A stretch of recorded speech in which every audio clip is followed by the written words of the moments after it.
Hi, everybody. Thank you for joining us. And we're just going to wait for a few minutes until the top of the hour before we begin the session. In the meantime, thank you very much. Appreciate your being here.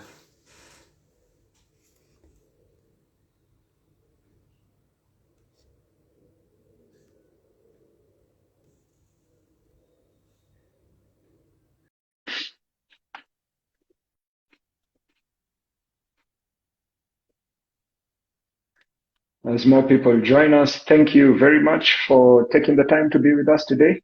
We're just waiting for a few minutes until the top of the hour to begin our discussion.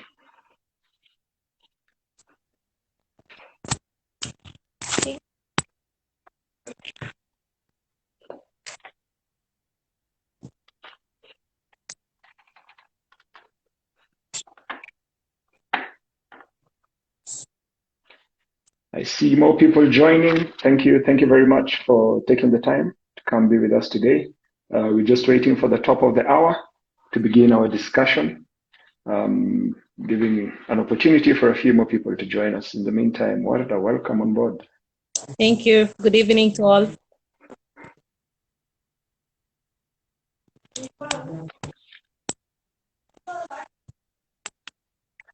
All right. I see it is 7 o'clock, so let me kick things off. And my name is Jacob Bonyo. I work with RefugePoint, and I'd like to say good morning, good afternoon, and good evening to you, depending on where you are across the globe and where you're joining us from. Thank you for taking the time to be with us today for what will be a really interesting discussion with a couple of very charismatic and impressive refugee leaders. As we wait for more people to join, for those who are unfamiliar with our work, RefugePoint is an organization that is dedicated to helping individuals who have no one else to help them. This was our founding principle and continues to guide our work to date.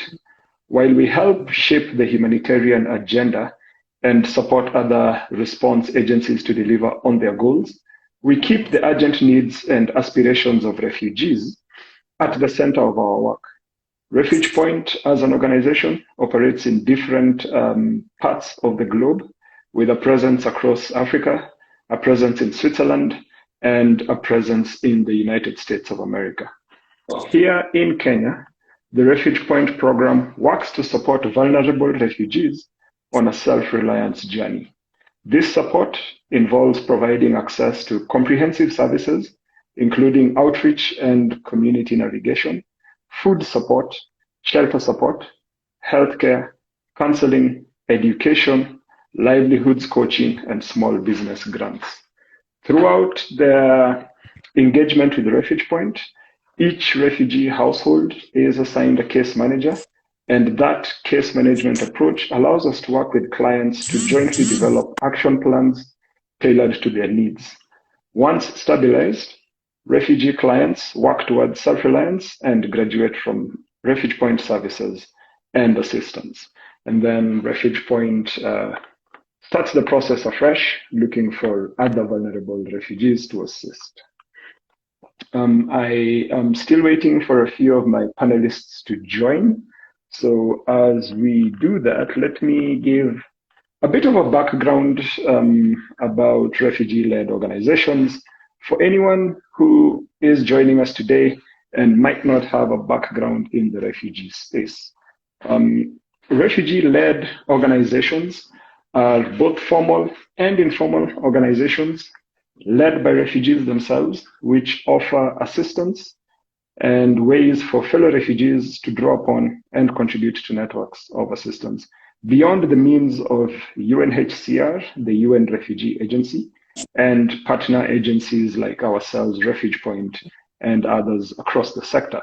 We recognize that refugee-led organizations are a key player in supporting refugees in various ways, and more often than not, serve as some of the first responders in helping refugees in the sector. And today, our discussion is going to be with two refugee leaders of refugee-led organizations. You see one on screen right now. We've got Warda. Thank you so much for being with us, Warda, today. Could you introduce yourself a little bit more?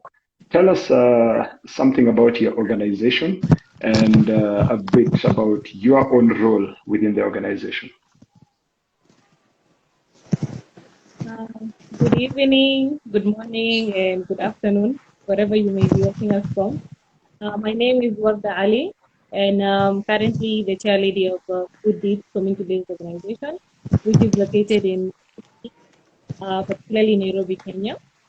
And what Good Deeds is all about is our vision is to just be that bridge that brings together the refugees, the concerned organizations, so that their needs are actually met.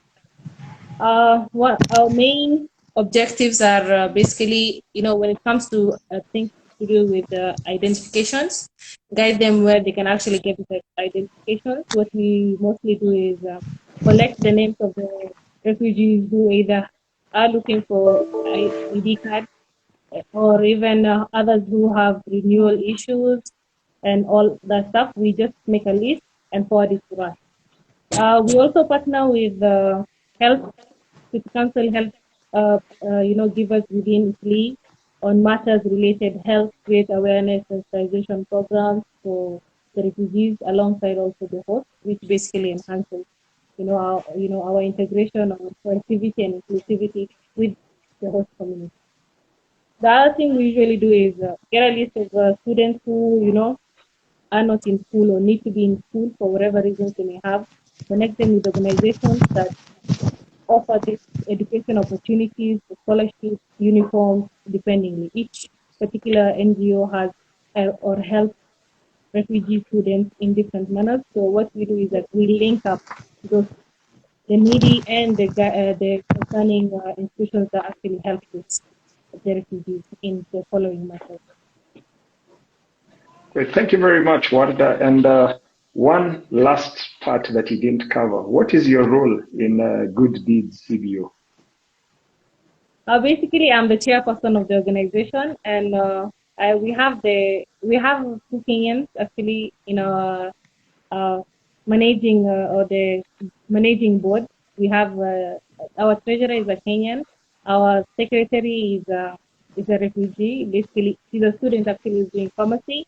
We have our vice secretary who's also a student doing marine engineering, and the refugees actually. So we have diverse, actually, our members are actually from diverse fields.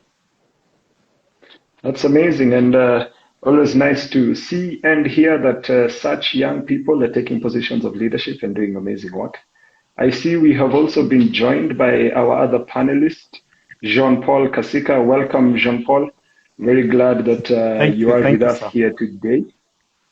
All right. Sure. Jean-Paul, could you introduce yourself to the audience, give a brief overview of your organization and tell us your role within the organization? Yeah, thank you so much, sir. And many thanks indeed for organizing this amazing event that at least many people could get to understand the role of refugee-led organizations and also refugees at large. So my name's Jean-Paul Kasika. I'm the coordinator for Refugee-Led Organization Network of Kenya, RLOs Kenya. We are based in Nasra Garden Estate, Israel Court, house number 400, first floor. So that's where we are based. And basically, RLOs Kenya of who we are. RLOs Kenya is we exist to unite the refugee-led organization, the RLOs, in Kenya, so as to link them with the opportunities, idea, and also funding, as well as provide a platform for the RLOs to network amongst each other and also other key potential partners or stakeholders. So at both the national, regional, and international level. So RLOs Kenya, we do a couple of activities, including, or if I may start, our vision is to advocate for inclusion and meaningful participation of RLOs and also refugees at large in decision-making tables and also at the policy-making processes in order also our voices to be heard. And we have some objectives that we are working on as a couple of activities that we are engaged on, one of them being advocacy and also research and capacity building to member organizations who are the RLOs. That's basically what RELON does. And mostly it's just to advocate on behalf of the RLOs and also the refugee community at large. Yeah. Great. Thank you very much, Jean-Paul. And I think, like I had asked Warda, could you tell us a bit about your role within RELON Kenya? Oh, I thought maybe I'd initially said I'm the coordinator for RELON Kenya, which is a network umbrella that comprises of around 120 organizations so far, led by refugees. Great.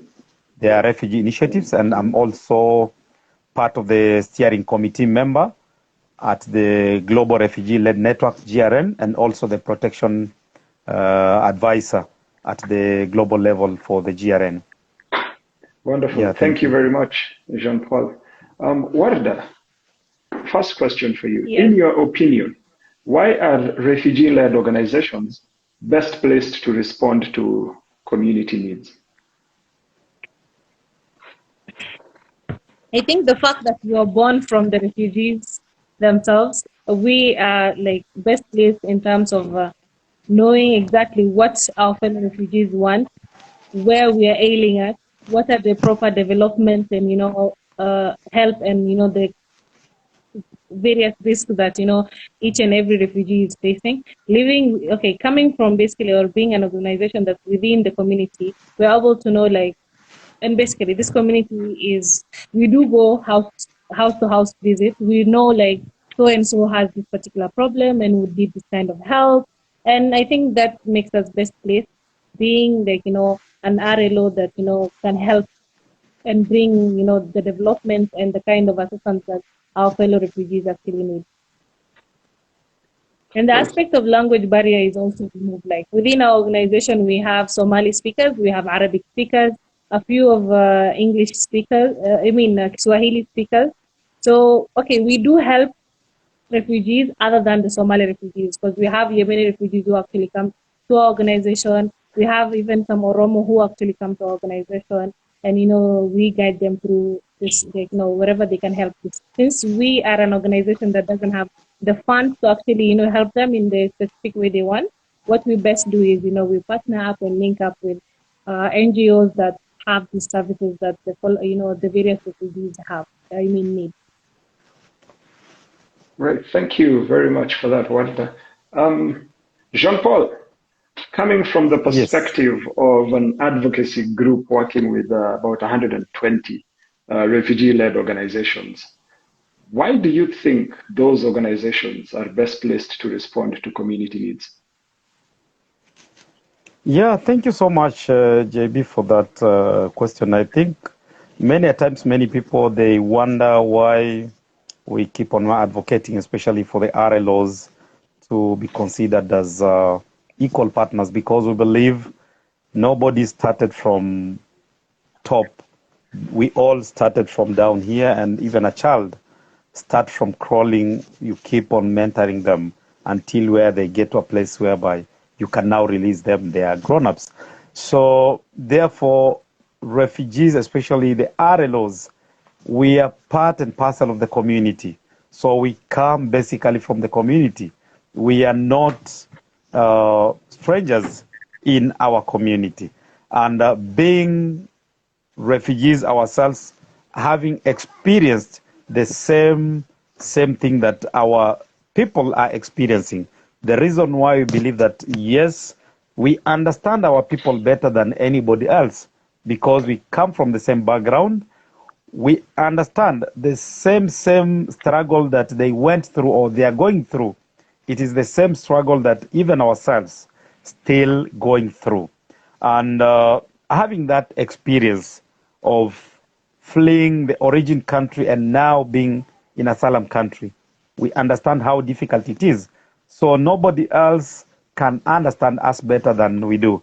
The reason why we keep on saying nothing for refugees without refugees, because we believe no solution that would come for us without us being included and being part of the discussion. Thank you very much, Jean-Paul.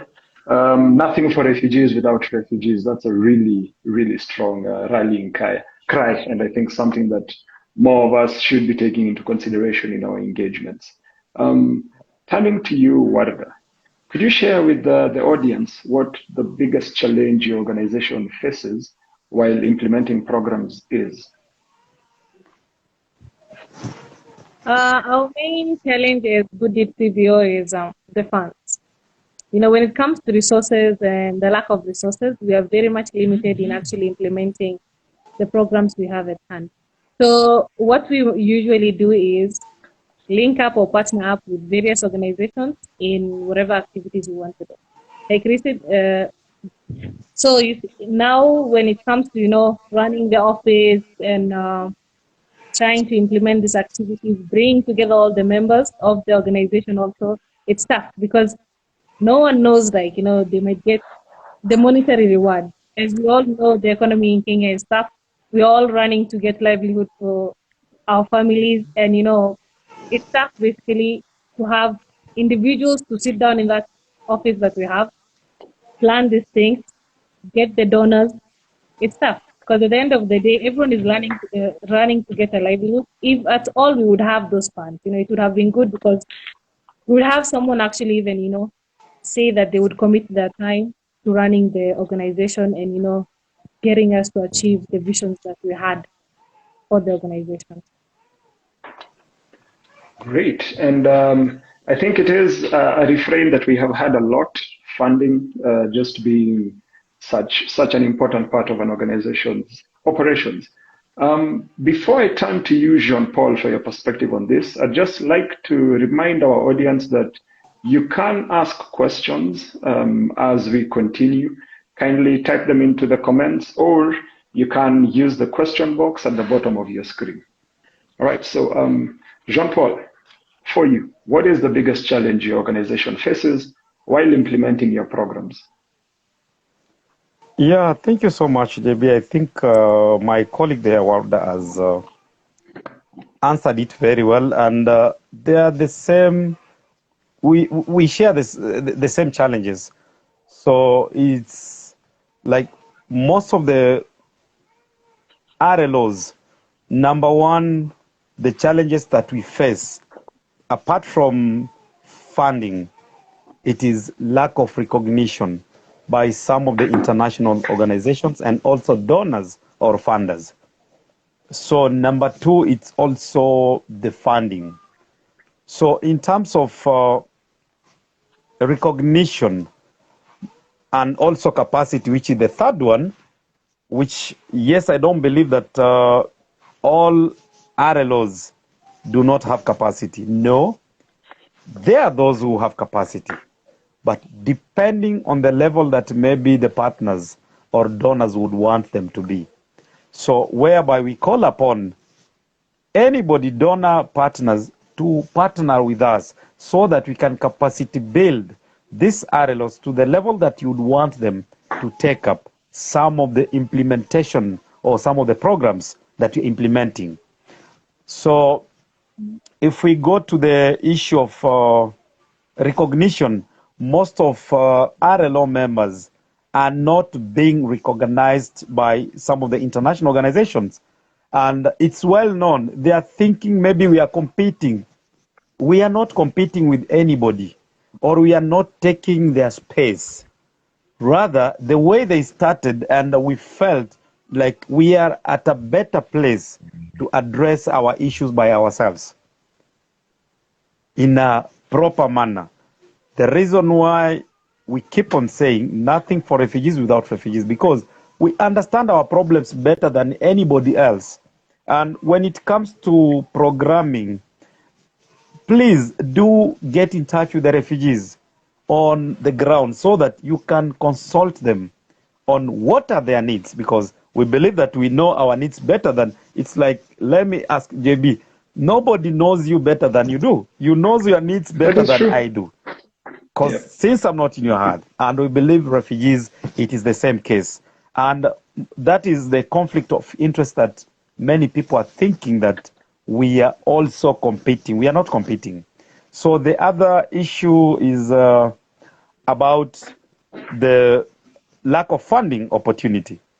When it comes to funding, the criteria that are set, they should be a standard of some criteria.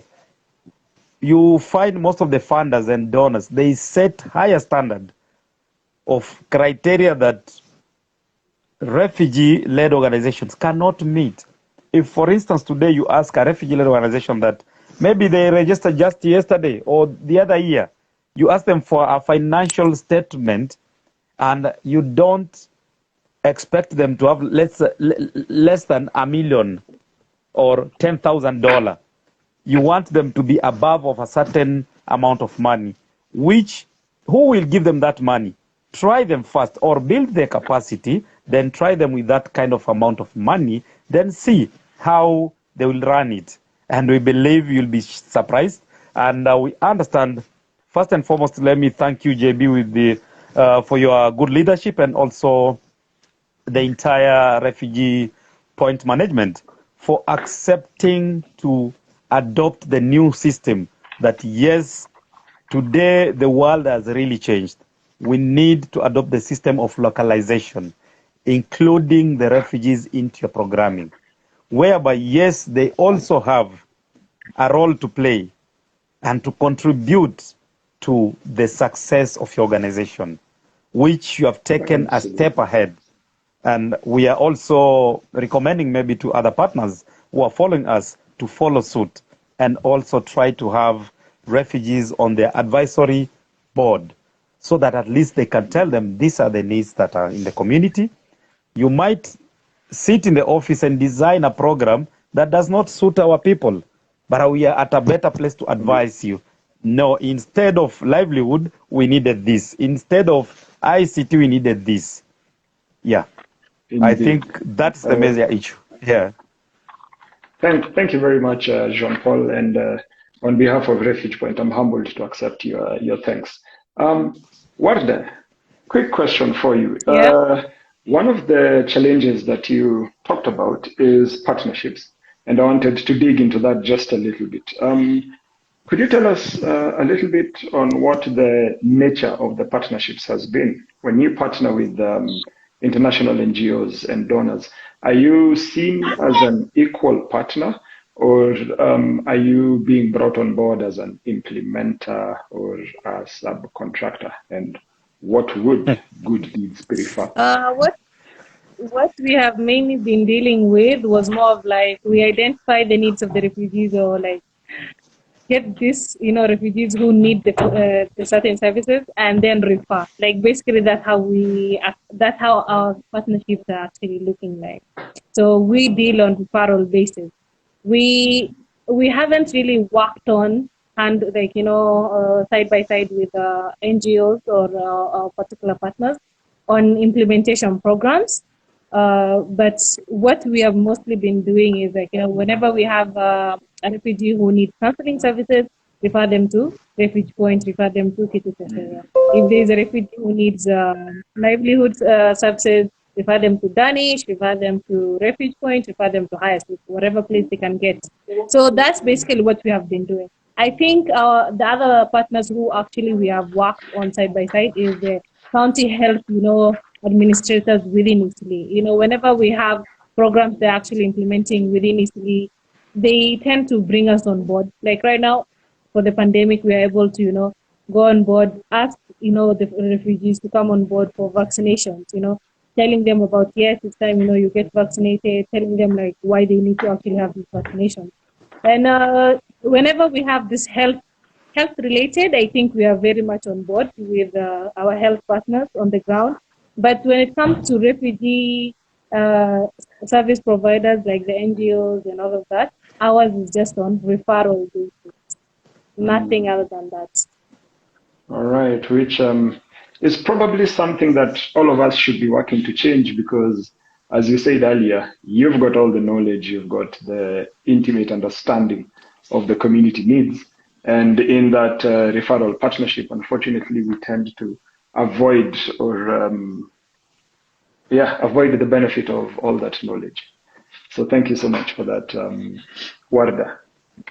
And I think as a follow-up to that, I know, Jean-Paul, you're itching to provide me some information, but just hold on a bit. Warda, as a follow-up to that, how can larger organizations, including NGOs or donor networks, better support the work of implementing refugee-led organizations like Good Deeds community-based organization? I think what we as Good Deeds need right now is having, like a mentor, someone who walks with us at every step, shows us like this is how to go about, when it comes to looking for the for donors funds. This is how you write your proposals and to pick their interest, and what to do and what not to do. And I think time span is also important. Like being rookies on the ground, we need that, step by step, assistance, the mentoring, the capacity building, and at least, a 1 year. I think a minimum of 1 year would be good. I think by then we're able to, be able to stand up on our own 2 feet and, follow this, the foundations and the pillars that the NGO has actually, helped us set to build, to achieve and implement the various activities and, our visions that we have for the community. Great, thank you very much for that. Jean-Paul, coming back to you now. From your perspective, it is an umbrella organization. You've got about 120 RLOs within the umbrella of refugee-led organization network in Kenya. How can large organizations, including international NGOs and donor networks, better support the work of refugee-led organizations from your perspective?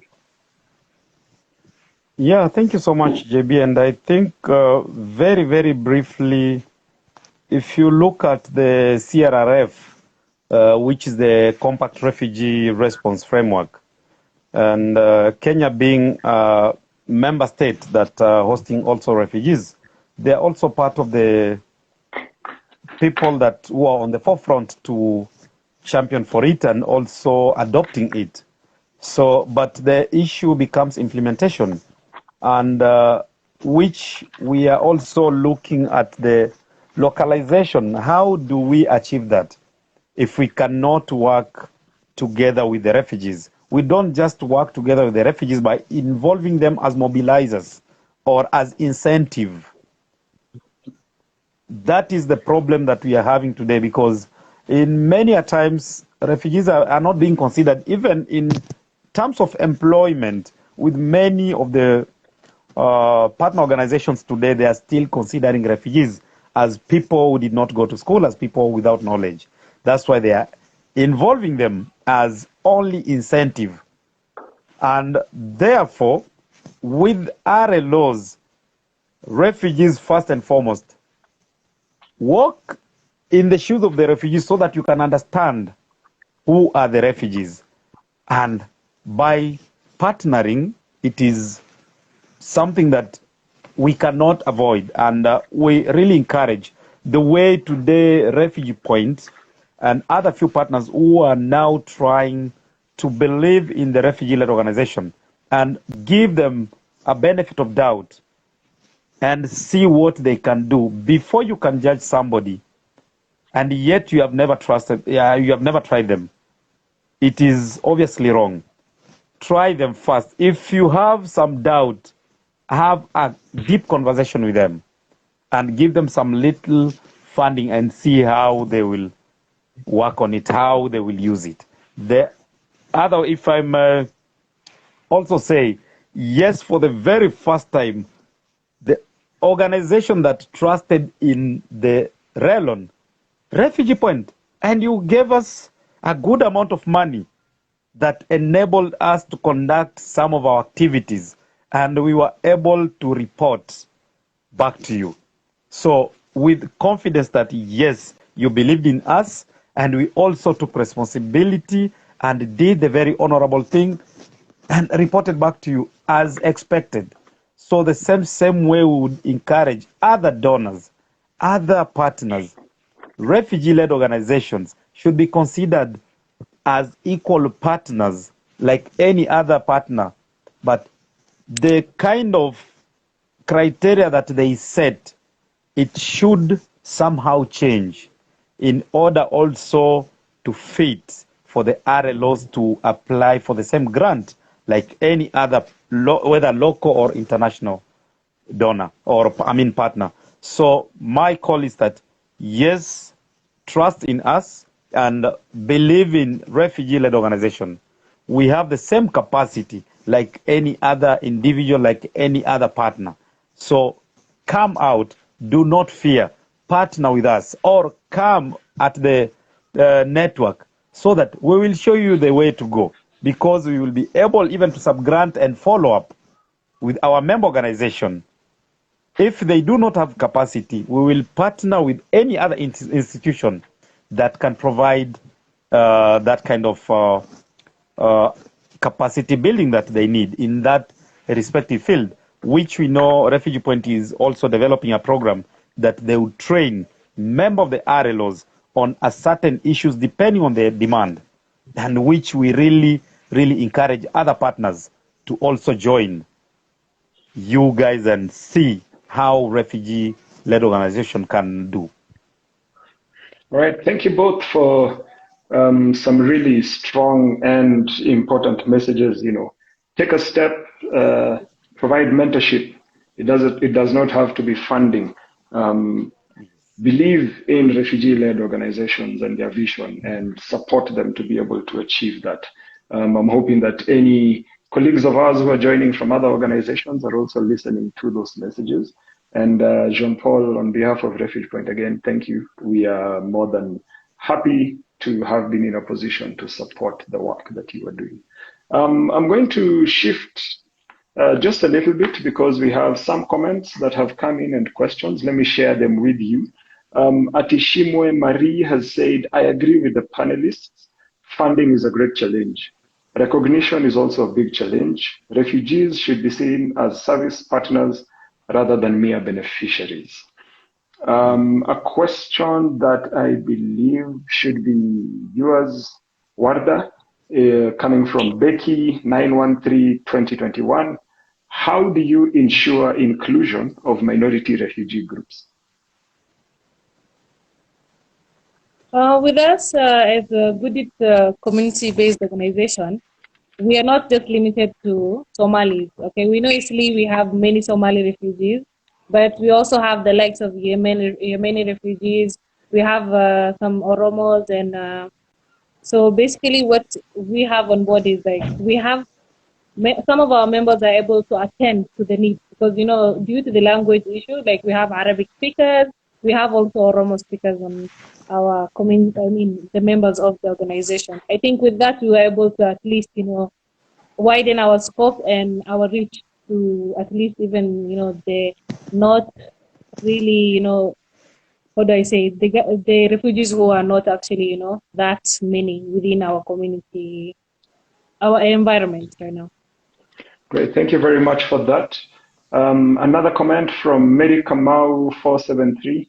Kudos, Jean-Paul and Warda, for not giving up despite the challenges. And one other question for you, Jean-Paul, coming from Martin Irungu. How do refugee-led organizations leverage on local fundraising, mobilizing resources from fellow refugees and locals?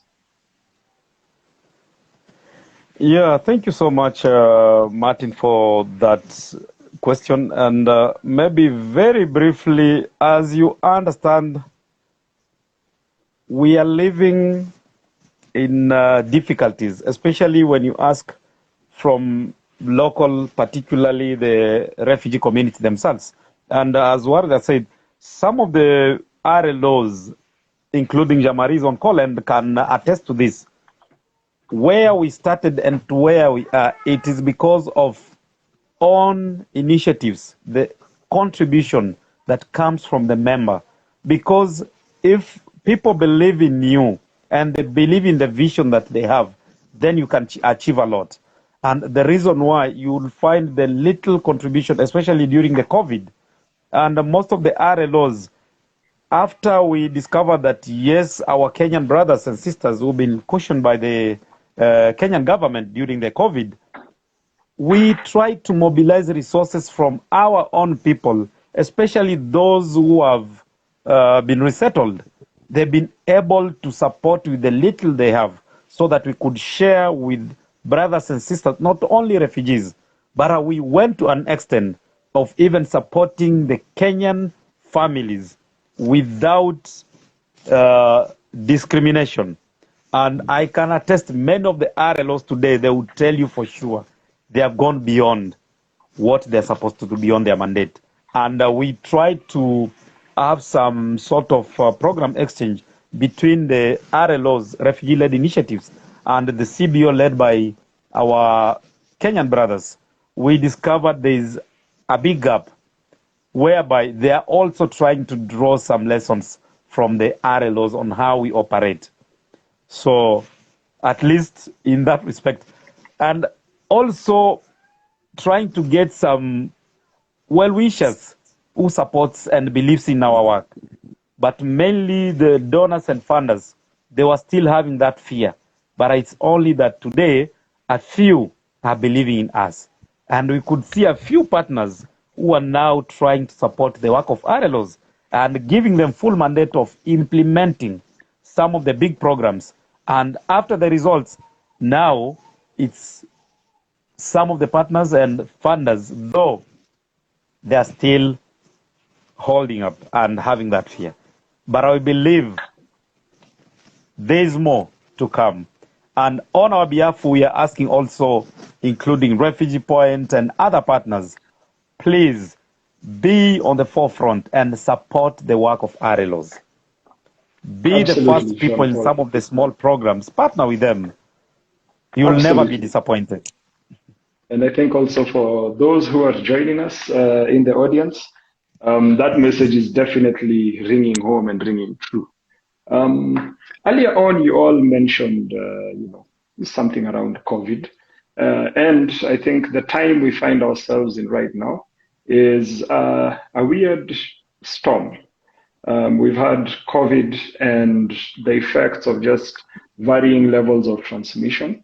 That has, of course, forced the government in some instances to introduce measures to control the spread of the COVID-19 virus, which, while successful in doing that, have had very devastating effects to a lot of people across Kenyan society. We've seen knock-on effects where the economy is really struggling a lot and contracting. And on top of all that, earlier this year, the government made an announcement that they want refugee camps closed. Now, all of that, of course, comes together to mean that there must be very high level of need amongst the people that you're serving. So, Warda, could you please share 3 ways in which your organization is responding to those community needs at this time? First of all, like what Good Deed CBO actually did immediately the pandemic has actually hit us was we partnered up and had a collaboration, with the Kadana Refugee Network, and we gave out food products, some sanitary, products, and also masks to a few, with the little capacity we have, that basically we're able to reach out at least, I think, 150 families within Italy. And the second thing that we actually did was, partnering up with the health providers within Italy, creating awareness and sensitization programs, visiting house to house, telling these guys and, educating them on what COVID is all about, the preventions and what to do and what not to do. The other aspect, like that this COVID-19 actually came with, other than the economic hit, is the mental health. Like, there are so many people who had mental health problems that was brought by this COVID. With everything that was happening, So many lost their loved ones, others lost their businesses, others don't even know what they will actually survive on the following day. So we were able to at least give them, some PFA, like psychological first aid, to help them immediately, and then at least, refer them to this organization that, can give them the counseling services. That's basically what we have done so far. And I think with right now, what we're actually doing is, at least call on to the refugees, to seek these COVID vaccines. As of now, that's what we are working with the health providers within each state. Great. Thank you very much. And you raise an important point. This is Mental Health Awareness Month, and it's nice and refreshing to hear how you're able to support refugees through mental health concerns that they have. Jean-Paul, before I come back to you, there is a question that touches on mental health. So since we are on the topic, Warda, at J. Nanzala asked, are there areas of mental health that partners can help build or strengthen the capacity of RLOs? I think, like many of us don't have the counseling techniques and everything. Like even after giving them the PFAs, the psychological first aid, we can't follow up on them further than that, and we have to send them to professionalized and people who have these technical skills. So I think with that, at least if our members were able to offer these counseling services, it would have been good, because I feel like the refugees would open up to us more than they would actually open up. Some would actually even fear going to these NGOs even after we refer to them, and would rather just say, oh yes, I actually went for my counseling sessions, but in real sense they might not have actually gone in. They don't feel at ease or comfortable actually going for these counseling services elsewhere. Yeah, thank you very much for that. Jean-Paul, could you please share ways in which your organization has responded or is responding to community needs at this time? Yeah, thank you so much. I think I'll answer it in three perspectives. First and foremost, in regard to COVID-19, and also on the camp closure, if I heard you clearly, you mentioned on that. And we basically partner with the member of RLOs and trying to look for them some resources, including recently we secured some little funding from our donor directly, OSF, Open Start Foundation, to a few refugee-led organizations, because as we don't implement these activities on the ground, the small activities, we only try to mentor them and capacity build them. So that is what we do. We provide trainings and also advise them, be it on legal matters, whereby we have a legal consultant on board and other consultant on different matters, whereby we refer them where we cannot. And where we can, we try to come in and assist them, especially support them in proposal writing. We try to guide them in terms of getting the resources.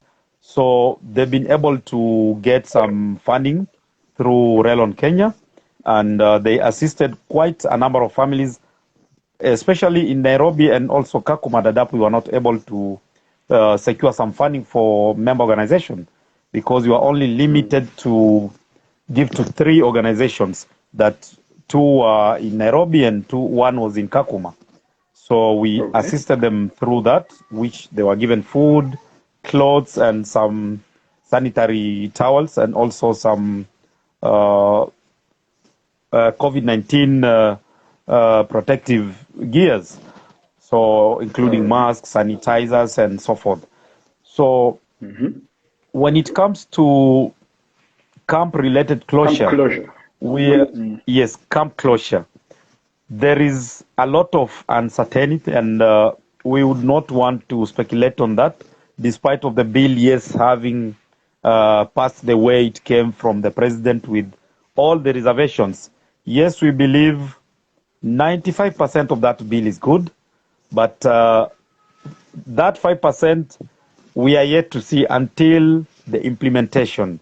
That's when we can tell whether the rights of refugees are being violated, because one of the clauses which says transit center to be considered, I mean, not prisons, like detention centers to be considered as part of the transit centers, whereby, in my understanding and the understanding of all refugees having come from the conflict zone, they're already traumatized. When you put them or you confine them in the detention center, definitely you've already violated their right, and they start thinking, instead of Kenya offering us an asylum, rather they are considering us as criminals. The reason why we are being put in the detention center, because it happened to me when I was in Tanzania.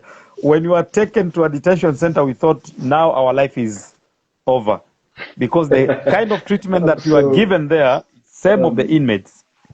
And yes, we understand maybe the bill, if it's well implemented, and with the guidance from us, maybe we are expecting to see this process to be conducted in a very dignified manner. Even if hopefully, refugees, they did not kill, home is always best.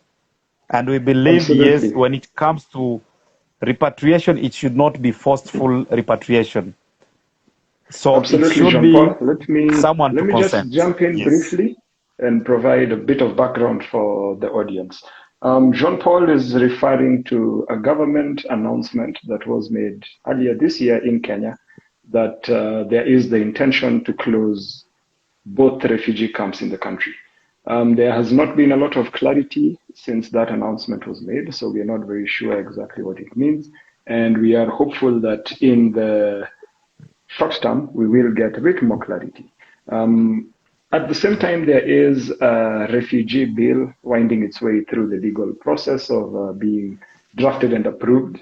And that's what he was saying. About 95% of it is good, and 5% there are contentious issues. And there's also a lot of advocacy happening around those contentious issues. So we will wait to see what happens with them. However, in the interest of time, let me come to a question specifically for you, Warda. The East African region where we are all in is one where, unfortunately, we see most leadership positions go to men. So it is very refreshing to be on a panel with a lady. And what I wanted to know is, from your lived experience or perspective, how can we, as partners in the refugee space, better support women leaders? Thank you very much. I know I am actually honored and do I say even blessed to be in this position right now. I would not have been here if it wouldn't have been for the mentorship of so many people within my community, also family, also, and even the institution I've actually come from. That's where basically my leadership was actually enhanced.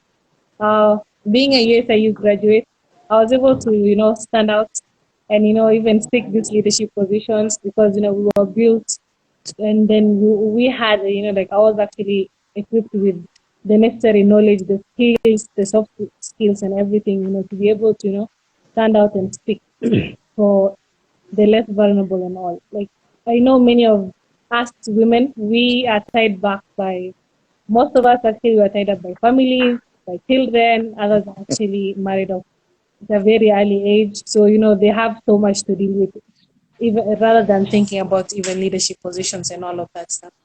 But I think the community is very essential in terms of, aspiring these women, telling them that, your role is not just being, a mother, a wife, or, just a housewife.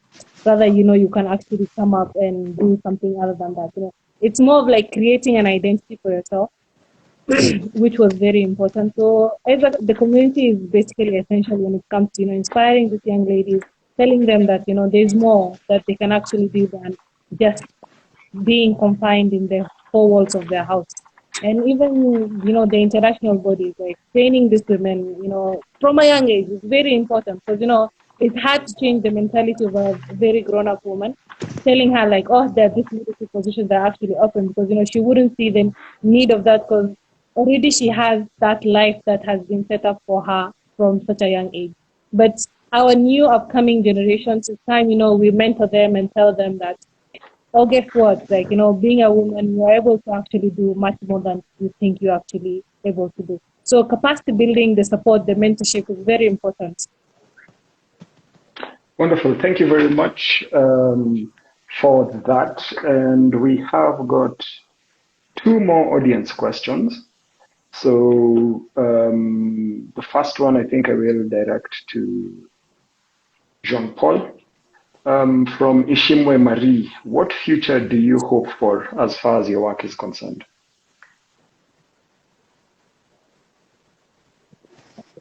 Yeah, thank you so much, JB, and also for my colleague Ishimwe. More respect. And before I respond to that, I don't know if I would also try to support what my colleague is saying there in terms of championing for the right of our women. And the discipline starts with an individual, even in your house. I remember the other day, Mary was laughing at me when I told her, hey, I'm joining the meeting, but I'm at the maternity now trying to help or assist my wife. So very briefly, I think we need to change this kind of narrative, like women, their place is only found in the kitchen. I think if you start from giving them that kind of, you motivate them, like, yes, you can do this. Yes, we believe it. They can do it. They can even do it better than other men. But we are also encouraging upon our sisters and mothers. So we love you and we insist that go for the higher positions. And fellow men, they should also agree that yes, where they cannot, if you think a woman can, please promote them so that at least it's for the benefit of all of us. If behind every successful man, there must be a woman behind you pushing you. So we believe in you and we are behind you. We support you. The reason why, even in our inclusion today, we believe that we need to have women across the board. We need to have women. And also in terms of gender orientation, we have also people from different gender orientations, such as the LGBTQ and others. We need also to embrace that. You are not the creator. Believe in someone and walk the journey together. Irrespective of gender orientation, let us all work together and support one another where we can. Yeah, coming back to Jamari's question, and I think all I can say in 2 words, the future is there and the future is bright. So the future is bright. The future is bright, that's all. And believe in yourself, you will make it. Despite of all these kind of things that we are anticipating, it has been there, even on the camp closure. You never know. It's only God knows. And we are waiting until we get there. Then we are yet to know. But the future is bright. So keep up on what you are doing. And you'll achieve more than what people expect. Great. Thank you very much for that, Jean-Paul. Warda, turning the same question over to you. What future do you hope for as far as your work is concerned? I think what we are, just to add on what JP has said, Jean-Paul, we hope to have affected so many lives, partnered. I think with then, hopefully we won't have these issues of, saying, oh, we are limited. We should be like, okay, from what I vision is that we would be at a stage that, we're able to impact so many lives and, with little limitations. That's where I'm seeing we are headed as RLOs. Great responses. Thank you very much for that to both of you. I see that we have about 8 minutes remaining and need to wrap up, but there is one other question that has come in that I'd like to ask Jean-Paul to try and answer in 3 minutes so that we can wrap up. So Jean-Paul from Ken Karuri. Are there refugee-led organizations that have separate income-generating activities for sustainable sources of income? Could you provide some examples? So in Yes. 3 quick minutes. Yeah. Yes, very quickly, even in less than 3 minutes. Yes, we do have a lot. And for instance, we have L'Africana there who are doing the art. It's from their own, it's their own income activity that they support, even their own organization. We have Yeda in Kakuma that they do also the same. We have Sir in Kakuma that they also do the same. So we have very many examples that we could give.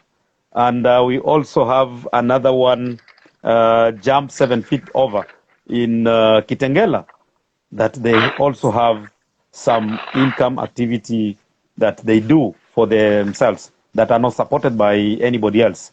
It's from their own contribution. Great. Thank you very, very much, Jean-Paul, for that. And to both our panelists, Warda Ali from Good Deeds Community-Based Organization and Jean-Paul from the Refugee-Led Organization Network in Kenya, I want to say thank you very much for coming and joining us, sharing with us your insights and your knowledge and your very unique perspective on what needs to change and improve in this particular space. For the audience, thank you for taking the time to be with us today. Thank you for keeping the chats very active. I actually struggled a bit keeping up. And thank you for adding on to the richness of the conversation with the questions that you asked us. To try and quickly wrap up or share some of the key things that I took away from this particular discussion, it was firstly, that refugee-led and community-based organizations play a really key role in the refugee response. You both outlined very accurately how you've been responding to community needs as people are affected by COVID, as people are facing mental health concerns, as historically programming has been rolled out. And what came through was that you've really filled the role of first responders, and through partnerships and through engagements with other agencies, you have then referred people for continuing care. And I think in the refugee space, that role of first response is immensely important. However, the conversation also highlighted the need through mutually respectful and beneficial partnerships for there to be more capacity building, more mentorship, more support and trust building across the aisle with both international organizations, donor networks, and on one side, and with refugee-led organizations on the other side. Thank you all for those perspectives, for wonderful ideas like the need to organizations to look beyond just funding, and even things like capacity building partnerships, and what I really liked your idea around mentorship. And I think overall, as Jean-Paul said very early in this discussion, when you were describing what RELON does, there really should be nothing for refugees without refugees. And what we as RefugePoint hope is that we will continue to partner with refugee-led organizations to support where we can, share our knowledge and capacity, and also, very importantly, to learn from you, because you've got existing networks, you've got knowledge, you've got community support and understanding that organizations like RefugePoint do not innately have. And so what our hope and vision is that not only RefugePoint, but other organizations also operating within the sector can move in the direction of mutual partnership with refugee-led organizations. And as we do that, we ask that refugee-led organizations support, guide us, and lead us through what will be an interesting process, to say the least. So thank you once more very much for being here with us. Warda, is there anything you'd like to share with the audience in wrapping up? Final words in about 1 minute. Okay. Thank you very much for everyone who was able to join this conversation. and for RefugePoint for giving us this platform to be able to, express ourselves and tell the world about, what we are doing, what we are lacking, and, we would like to, with this conversation, we would like to get like at least some exposure and, at least partners that are able to, partner up with us in implementing the various programs and activities we have. So thank you once again, and blessed evening, blessed afternoon, blessed morning, wherever you may be. Thank you very much, Warda. Jean-Paul, over to you. Final words in about a minute to the audience. Yeah, thank you so much, JB, and the management of Refugee Point for accommodating us in this platform. And I think it is also one of the way of exposing us to the world. And we really appreciate even for your continued support, even including to other RLO members, which we really wish you many blessings, and also to our audience. And we call you to partner with us. You should not fear. Whenever, even if we say nothing for refugees without refugees, yes, we know there's a lot we can learn from you, and there's also a lot you learn from us. Before you assist us, get to know one another. So it's like a sharing experiences. So don't fear. We are there at all the time, and you can find us on Twitter at Relon Kenya, and we are also, even you can visit our website, www.relonkenya.or.ke. So you'll find us. Please talk to us. We are ready, and we will give you the opportunity also to meet more RLOs on the ground that maybe you are interested in. Yeah, thank you so much, and do have a blessed Mashujaa Day ahead of you tomorrow. Wonderful. Thank you very much. And with that, we've come to the end of our session. So thank you everyone for joining us in this conversation, and thank you specifically to our two expert panelists. Enjoy the rest of your day, wherever you may be. Bye, everybody. Bye. Bye. Take care of yourselves.